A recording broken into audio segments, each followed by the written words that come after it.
Hi, everybody. Happy Friday. And as you see in the title, this is a Pride edition, and I'm super excited to have you all of here. I'm Juliet, and this is UX Untamed. And I would say this is one of my most excited topics. I do not talk this much about it on the podcast because usually this is, let's say, no, it's not tech or not UX design. But as you all know, and maybe I have talked about a lot about Cherry on Tech. Cherry on Tech is a volunteer organization, and what we do is we help underrepresented genders to get into tech. So this is a topic that can go everywhere and anywhere in any space. Um, and for Pride Edition, I'm bringing people from the community, queer, LGBTQ plus, to share their stories. We are everywhere. Maybe you don't know it, but we are everywhere and we represent. And we want to make sure that you know that and you hear our stories from different point of views. So today we have DJ. So let's bring DJ so he can tell us more about himself. Hey, how's it going? Nice Hi, to have Julia. you. Yes. Oh my gosh. Thank you for having me. Happy Pride, everybody. Although Pride is 365 days a year, we are not limited to 1 month. Yes, exactly. So I love this. And like I was telling you when we were talking about the intro chat, is like last year, it was just so little that I did for Pride. And for me, being part of the community and not really share more of us in this space is not fair. So all June is about us. Even you will see people in July, in August, because I have so many people that came to me. It's like, I want to be part of your podcast for the Pride edition. It's like I'm packed already, but let's have you all around. So what you say is true. You will see the Pride edition all year round in UX Untamed. Okay. Why don't we start telling people, who are you? Who is DJ? Oh gosh, that is a very, very loaded question. Who am I? There is a musical theater song, Who Am I?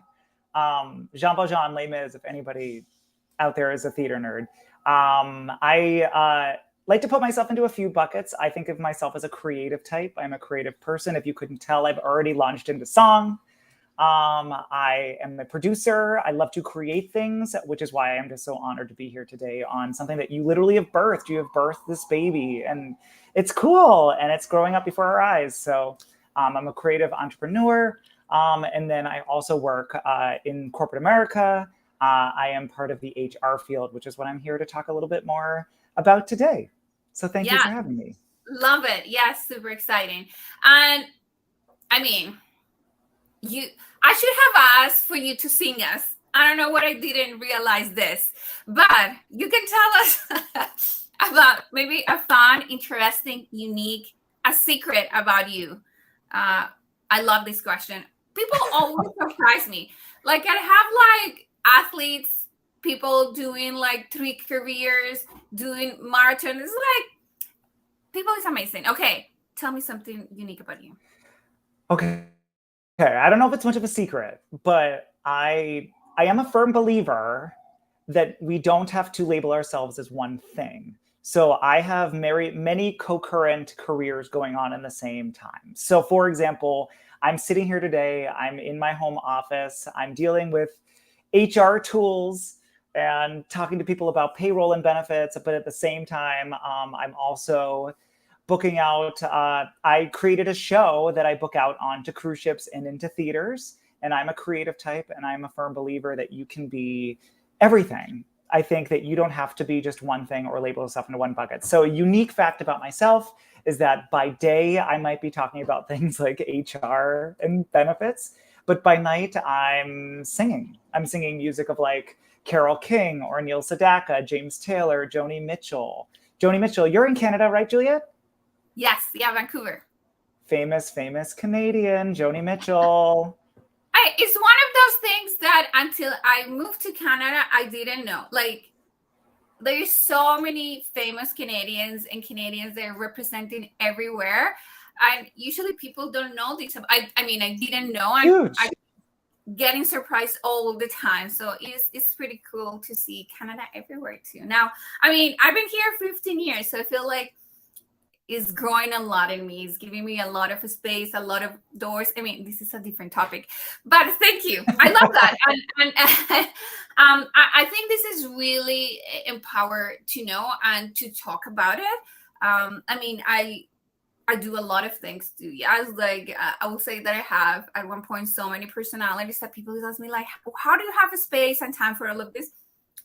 I still don't know today, but it's important that you open up to things that you like and have the time to explore those. I think we're in an era that we can change careers and we can redefine ourselves so many times, and is okay. I love that. Yes. Yeah. And one thing at a time. So just because you don't have to have a full 40-hour week job, multiple 40-hour weeks, you can be a performer and a singer and maybe sing once every 6 months. It's one thing at a time. You don't have to put yourself into a strict box to be multiple things. A friend of mine calls it multi-hyphenate. You can be multi-hyphenate. Who's stopping you? Sorry, I lost my mouse for a second. Like I was telling you before we started, I'm in pretend office. So what you don't see what I see. I'm in this pretending table with a stack of books to put all these things together today. So it's how the pie is made. People don't see that, but I wanna share that too. That's okay. That's okay if you don't have a perfect space for any of this. A lot of people ask me, "Oh, how do you start a podcast?" It's like I just turn on the camera, invite someone in, and we have it on. Okay, so you were telling us that you have two phases. Let's say, in the morning you talk about accountant executive things, and then at night you do something else. Why don't you tell us what did you do before being an accountant executive? Before I was there or doing this with like payroll and benefits, I actually worked hilariously in mortgages.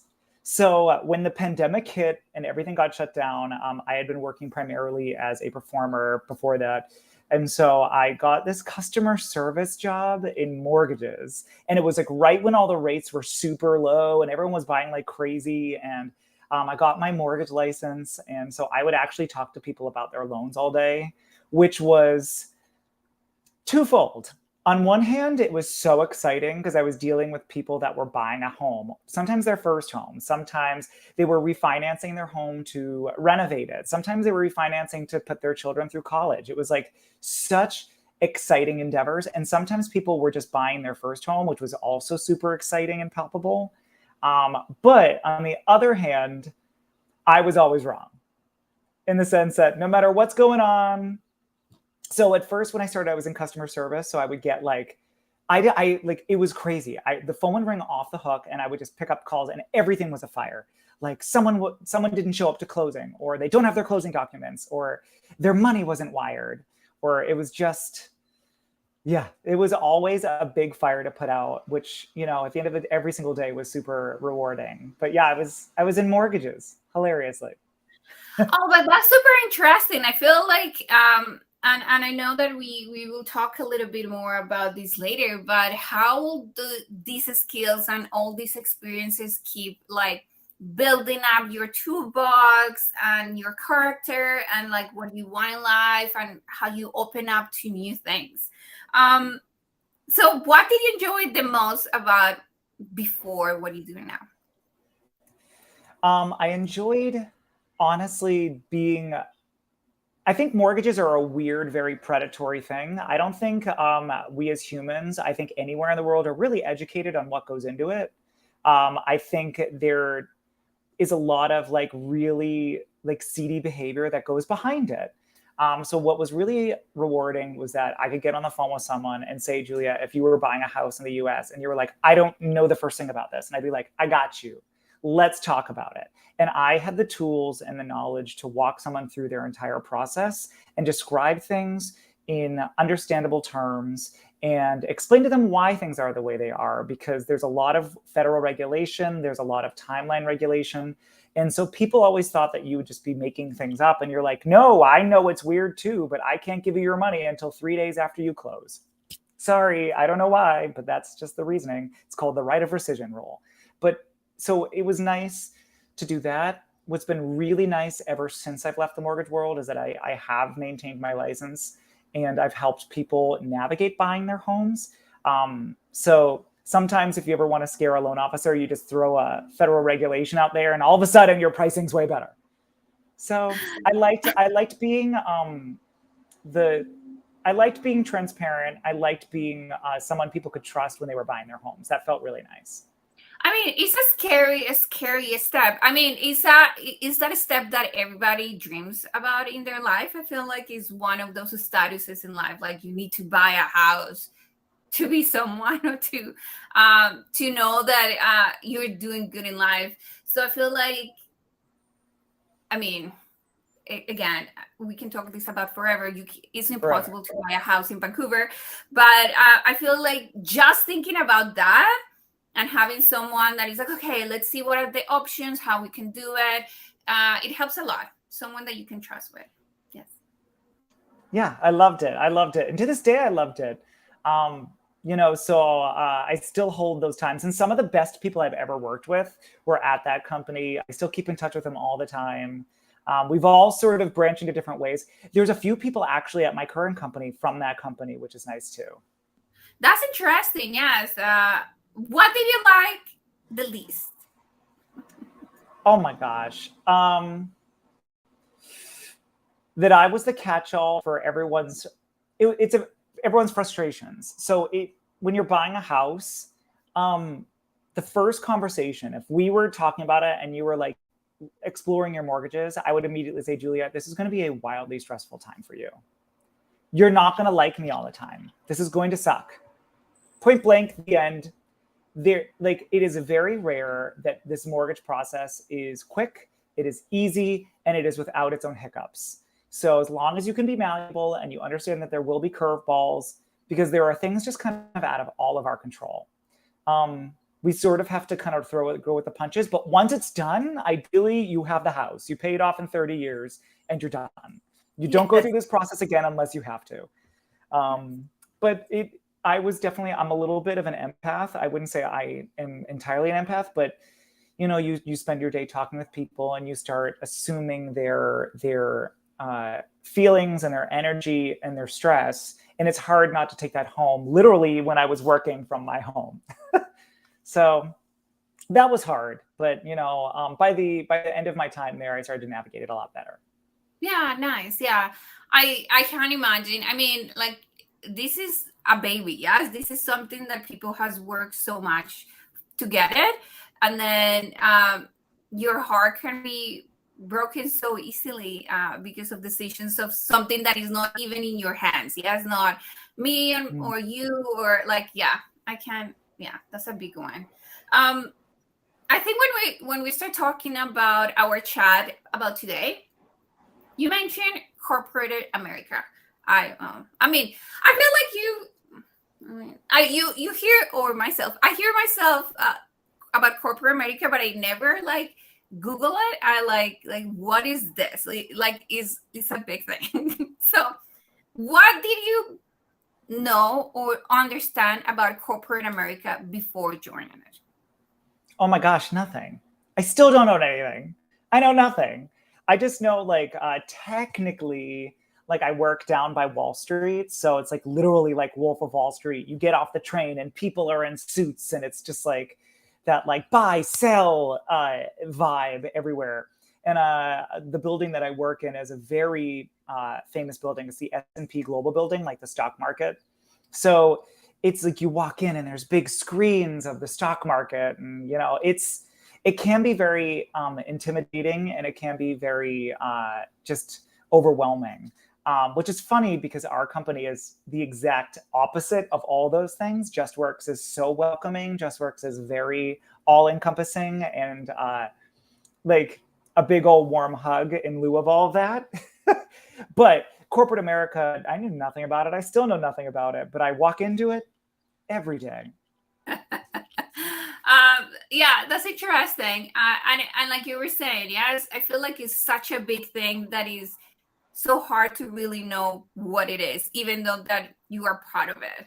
Yes. Mm-hmm. Um, what does it mean to work for corporate America? Oh gosh, I don't really know how to answer that. I assume in my brain, if I were to define it, I would define corporate America as being like your standard, we call them butts and seats jobs. So a little bit more clerical, a little bit more administrative. Um,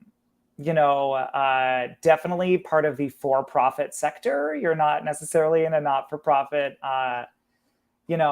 world.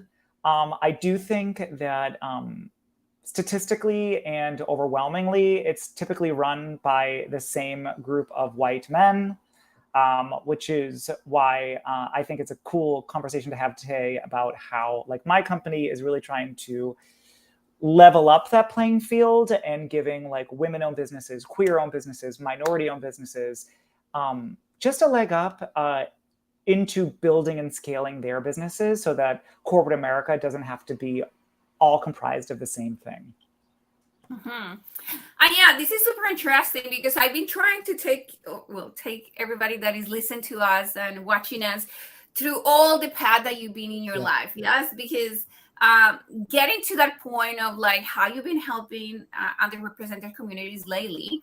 But before we jump into that, I would love to know about your entrepreneur heart. Like, what is this? Like, how did you start to be an entrepreneur, and how does it look like a day to day?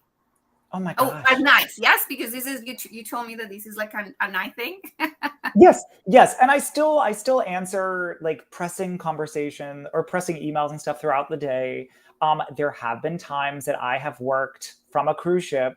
That has happened many a time. A few weeks ago, I flew to Bermuda because I had to last minute, and I was working in payroll and benefits by day and doing my show at night.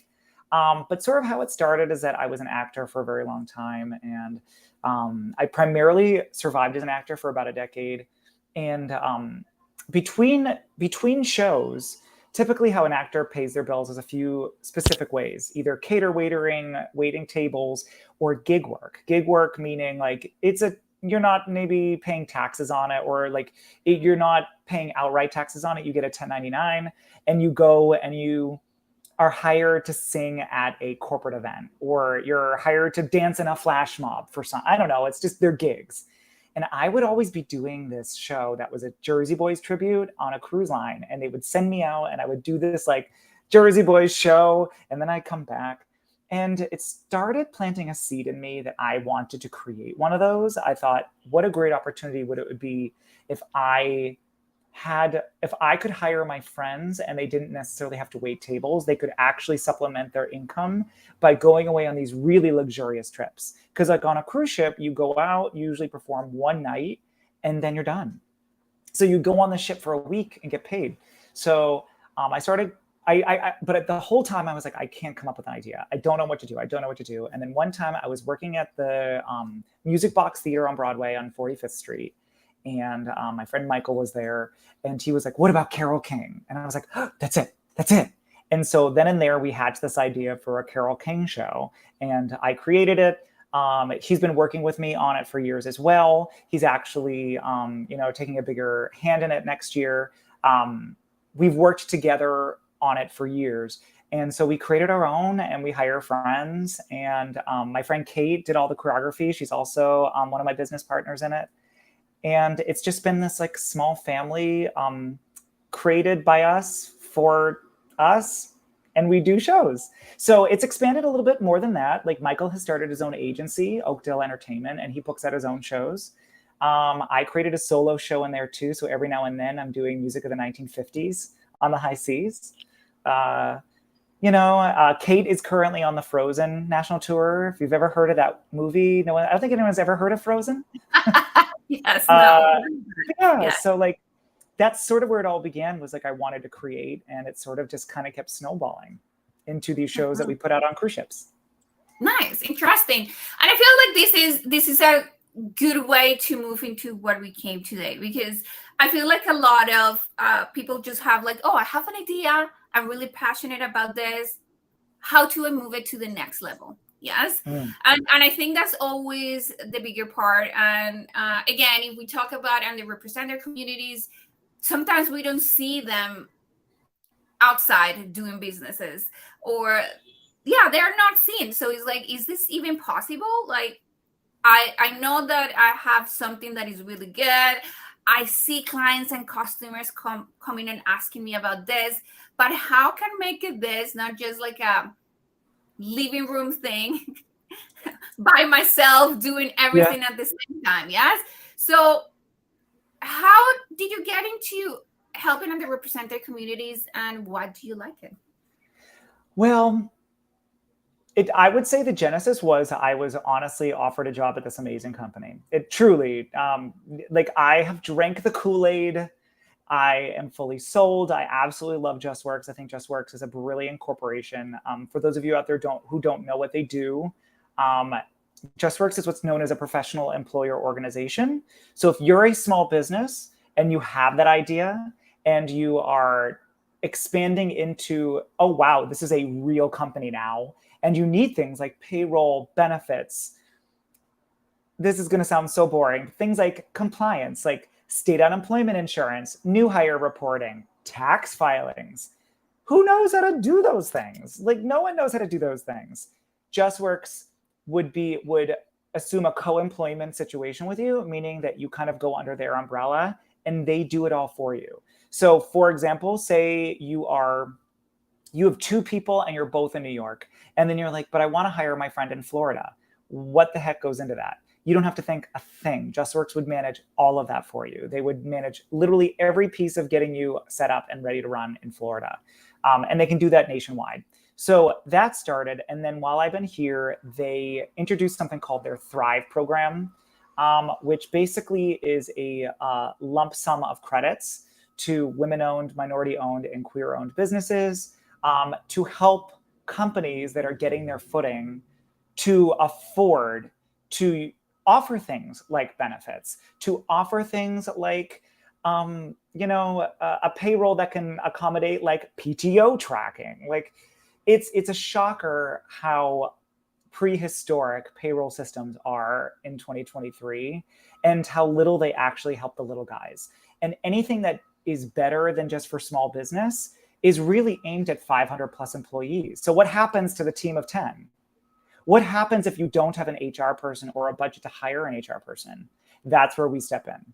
So I didn't even know that this community was well underrepresented until I joined JustWorks, and they had this amazing grant program and this credit program to help elevate these companies. And I was like, wow, it's crazy how that wasn't around before. We just expect businesses to figure it out. And then there's this like crazy statistic that like the overwhelming majority of businesses fail within the first 5 years. And it probably has nothing to do with their business not being viable. It has to do with outsiding factors. Things like, did you get like, I'm currently working with a client that they didn't realize you needed workers' comp. You don't need, they were like, I didn't realize you need workers' compensation insurance. And they just got a $12,000 fine, something like that. Like, those things can be crippling to a small business. And you know what I mean? If those things can be handled in a proactive way through something like JustWorks, you have a better chance of succeeding. You have a better chance of making it to your next round of funding, be it Series A, B, C, or beyond. You have a better chance of just scaling and growing effectively. And then we have businesses led by women, and we have more businesses led by minorities and people of color. And we have more businesses run by queer people, because again, statistically, those businesses succeed. Yeah, like again, we are everywhere. And I love that, because again, I came with my idea of like making cakes. I don't know. I'm really bad at baking, but let's say that I'm successful at that. Yes, like people love my cakes, and that's the only thing that I know. Yes, at the moment, I don't have a space and time to think about. I would love to hire more people. How do I do that? What is supposed to be my checklist to do all of this? That requires a lot of like spending time Googling and finding the right information. And we know that a public sector websites and places is not the most user-friendly to find any information on the right places, on the wrong places. So I feel like this is so powerful. Yeah, sometimes we think about empower communities by giving money, or by giving time, but then this could be in another type of a space. Yes, this is knowledge giving you peace, giving you like the sense that someone else have your hand, and they can guide you to just grow. Mm-hmm. I mean, even more than that, I mean, you just hit on something really beautiful, is that JustWorks as an organization is based in customer service. We're a customer service organization. We have won dozens and dozens and dozens of awards based on our customer service. It is 24/7. It is US based. But one of our tenets is that when you're with us, you also have use of our HR SHRM consulting partners. And these people can educate you, they can guide you. So say you have I like to call them spicy situations, like say you need to terminate someone. You can consult with them to find out what is the legal way to do it, how to go about severance, how to go about COBRA, how to go about all of these things. And you don't personally have to frantically Google at 2 a.m. and figure out how to do this. We literally offer you a support system. And then also through all of those those offerings, you start to educate yourself on the best practices as well. So you start to learn. I mean, our average tenure at our company is about 5.5 years with a company. And that's typically because the company grows to the point where they no longer need us. And then we say, fly, birdie, fly. And then they go off and, they don't need us anymore. So we really are a great launching pad for new business until they no longer need something like us anymore. I mean, that's real love. Yes, that's real love. I feel like it is. Just thinking about working in a space, like in an organization, and having a boss that doesn't want you to help you to grow and want to keep you there so you can have that person forever. But I think like real love and really caring for someone is giving them the tools and the resources for them to move out of your house and make their own life and grow and making more businesses. So I think this is so powerful in how we can see love everywhere, like honest and sincere love. Yes. Yeah, I love that. Yeah. Pun Okay. intended. Any impactful story that you can share with us that you work with and you said, wow, I cannot believe that we just did that? One of the first, there's one that definitely comes to mind that I just knew I was in the right spot. I'd only been at the company. I've been at JustWorks for just shy of a year, so not a full quite year yet. But one of my first clients, a really cool company. I won't go into detail because I just don't want. I believe they're going through a very exciting merger and acquisition right now. But they were a very small team. They were only a team of 3. But one of their team members went. Their legal name was different than their preferred name, and just a transgender team member. And it was very important for them to know that they could be onboarded into our system and maintain their name and maintain their gender of choice, or not of choice, their gender identity. And it was just very important for them that all of those things were just supportive, right? And I didn't know this at the time, but I learned throughout that process that our platform, it supports all of that.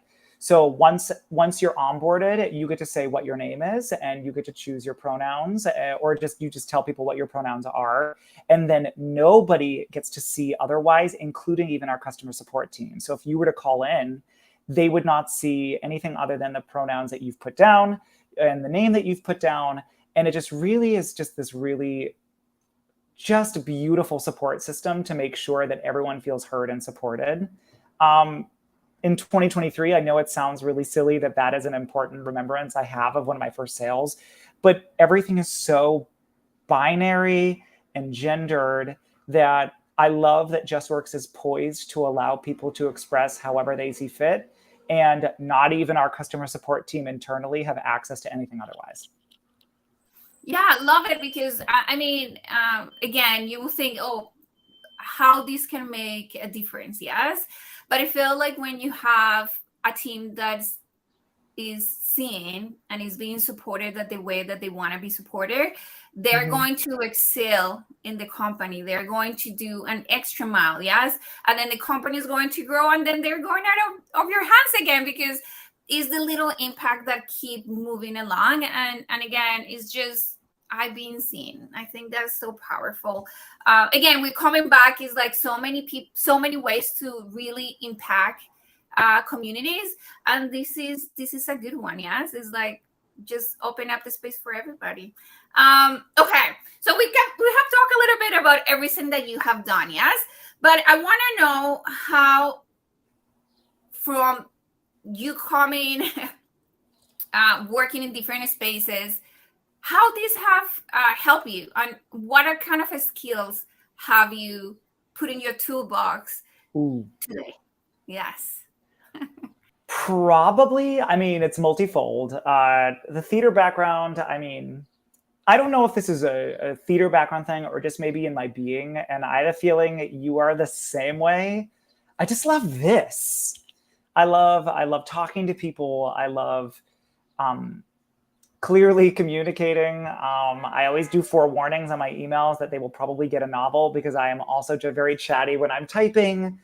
Um, I love just interpersonal communication, and that I think has aided a lot in this. Is that yes, it can be stuffy, corporate, payroll and benefits and compliance. How boring! But if you distill it down into like, oh, you're dealing with very personal things. You're dealing with their paychecks. You're dealing with their actual health insurance, and it's important to them. It's very personal. It can be a lot more exciting. It can take a conversation that you're having with somebody over their new health insurance plans, going from like, yeah, your deductible is this and your RX prescriptions are that, to like, oh my God, this is so exciting. On this plan, you can have 3 rounds of IVF, and I know you've been looking to build your family. How exciting is that? It can get really emotional. It can get really exciting. Um, so I think like my background in maybe performing is that I'm again a little bit empathic, and I pick up on things that might be more attuned and exciting to people. Um, I'm trying to think background, maybe a little bit of people reading in there, because sometimes you're on a call and you just say a joke and it doesn't land. I had one this morning, strong and wrong, did not land well, and it was the final line of a call too, which just never feels good. But just trying to people read and kind of just gather the energy of the room to kind of navigate situations is definitely been really useful. Um, but yeah, and then to get more technical, just like a background in like learning, just like tech tools. It's wild how wonderful LinkedIn is. It's wild how interested Google can be your friend. I am overwhelmed by Chat GPT. I don't know how to use it, but I'm very intrigued. But just being open to, I'm 37 years old, and in the past 3 years, I've learned multiple different trades. And I guess my history has lent me to being a little bit more adaptable and a little bit more curious and open to trying new things. Mhm. Love it. And I feel like, I mean, I was talking about this last week in the podcast too. These soft skills, how powerful they are for everything that we do. Yes. And again, going back to talk about like, yeah, the insurance or the benefits, that makes so much difference. Yes. Like the way that, like if you know that someone, a couple is looking, or someone is looking to have a baby, and you know that they express that, is that, I listen to you, and there is something here that you can use. So it's like that interpersonal communication and being empathic and being like, again, I hear you, and I know what you're going through, and there's something here for you that you can use up. It makes us so much difference. So yeah, I love that. How, again, I was thinking about your mortgage experience. Yeah, like you will go and put fires down. This is something that you do out of the, is not that I've been prepared for this. It's like, okay, what happened? What do we need to do? Like again, you flying last week uh and work because you need to go, and you have to be adaptable. Is how important these skills are. Yeah. And approaching things from as much as I can. I can't always, but trying to remember to approach things from isn't this great? I get to do this. I get to do this. I got to wake up today.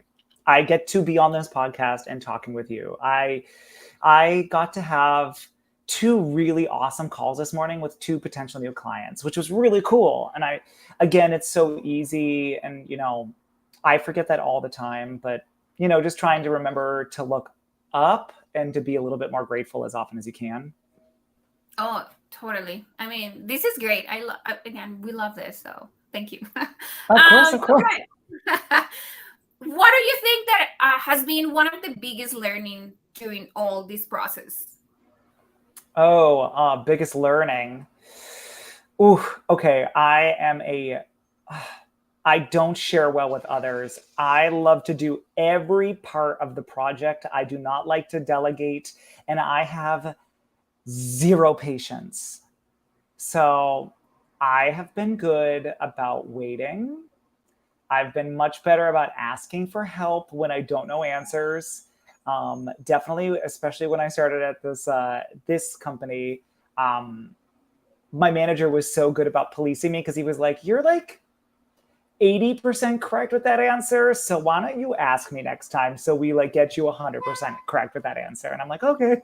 So definitely like being open to help and assistance, which is not my strong suit. I'm working on it every single day because I don't like to ask for help, but that's just my own journey. I'm getting better. Good. And I feel like this is how you start. Yeah, you start by like, oh, okay, I can see this. I think when you don't see what is wrong and what you can improve is, yeah, you are not there yet, but I feel like you're there. Mm-hmm. So that's what is important. Okay. So now that we have all these skills and the things that you have done in the past is, I don't have your job. Yes, I don't work there. So how anyone can help underrepresented communities to build businesses? Like, what is something that me or anyone can do? Oh my gosh. There is so much you can do that is free. Capital FREE. I almost wrote FRIE, fry. So many fries. Yes. Okay. Everybody out there has a friend that is starting their own business and has created a Facebook page or an Instagram page or even a TikTok. I don't know. I'm not cool. I don't really know TikTok. Go and give them a like. Oh, I don't know. A share is also free. Share them to, are you part of any Facebook pages that you could share their services to? Um, there are so many things that you can do to support people that don't necessarily involve any money. I think we are all aware now the power of influencers, and influencers just mean eyes. So the more eyes you can get on anyone's individual product, the better. Doesn't mean that those eyes will buy, but they may put somebody in front of them who will buy. So the more sharing, the more commenting for reach, the more liking, the more even just sending it. Honestly, it can be as simple as sending your friend who's an entrepreneur a message and just saying, "Hey, I think what you're doing is really brave and courageous. Good for you." Because I think both of us are entrepreneurs and creative types, and hopefully a ton of people out there are watching. It's terrifying, and you have imposter syndrome through the roof. And newsflash, it never goes away. Doesn't stop. It just manifests in different ways. But the moment someone tells you that they believe in you and good for you, just sort of refills your tank, and that can be enough to keep them going. There's countless amounts of stories where someone says that they were about to give up on their career, and then the next day they like, I'm just thinking one off the top of my head, Annie Francis from Schitt's Creek. If you watched Schitt's Creek, she said that she'd been on like dozens and dozens of auditions and never booked anything. And then she was like about to give up, and the next day got an audition for Schitt's Creek, and now she's wildly famous, Annie Francis. So it's like, I also listen to a podcast that I cannot recommend enough called How I Built This on NPR. It's basically brands that we all know and love, and their genesis, how they got built, their pitfalls, and you hear people literally talk about the things that they went through. And a lot of times they always mention their friends and their friend support at the very beginning of their process as being the fire underneath them that keeps them going. Sometimes those friends result in being angel investors, and maybe some of those friends invested in things like Ben and Jerry's and are now wildly rich. You never know. But you don't necessarily need to give money. I would say offering support in the sense of verbal affirmations or liking and sharing on social media to get more eyes on their product. I love that. Yeah, because then again, we come back to the same as like, oh, people just need money. It's like, yeah, of course, like I need money to grow my business. But if you can recommend me, or if you can share, or if you can say, I love what you're doing. And again, my podcast is one of the things that I always feel like, oh, I don't know if people understand half of the stuff that I'm saying. And that is like, that's okay. Like at this point is like, for me, the most important is that people can hear stories like this. And if you could get to one person and I say, I can make the difference, and they just messaging their friends or reposting something about their businesses, that is powerful, because that is just going to keep rolling into this big snowball. That one point is like, maybe we did that and we didn't even know that we started that. So I love it. Yes. Sometimes I like to say at the start of my shows, you might hear something tonight that you love. You might hear something tonight that you loathe. You absolutely hate it. You might absolutely hate me. And that is actually going to be more fun for you just to complain about me after this. So thank you. I'm here for 45 minutes. Let's have a show. Like, sometimes even bad publicity is the best publicity you can get. So it's okay if people don't like you or your product. It actually probably is going to help you in the long run. Either it will help you in the way that it will cause you to pivot and to change the things that aren't working, or it will help give you more fire to be defiant in light of the animosity coming at you, or it just gives you something fun to talk about and keeps you going. Love it. Okay, this was so good. Thank you so much for taking us through all your life and sharing everything that you have done so far. Where we can find you, where we can see DJ singing. Oh my God, me singing. Just 1 second. I'm on a podcast and my manager is definitely messaging me.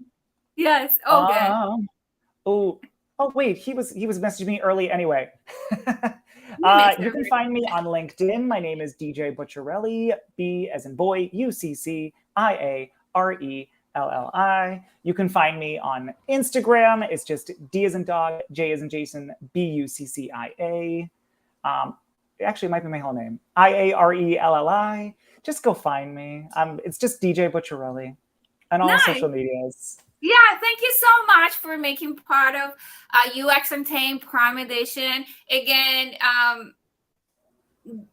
Pride could look so different from all of us in the community, and that's okay. We are here to support you and to tell you that we love you, and that you're part of this, that you're part of these, and yeah, we love you. Okay, everybody, take care. Thank you so much. Have a great day. Thank you for having me.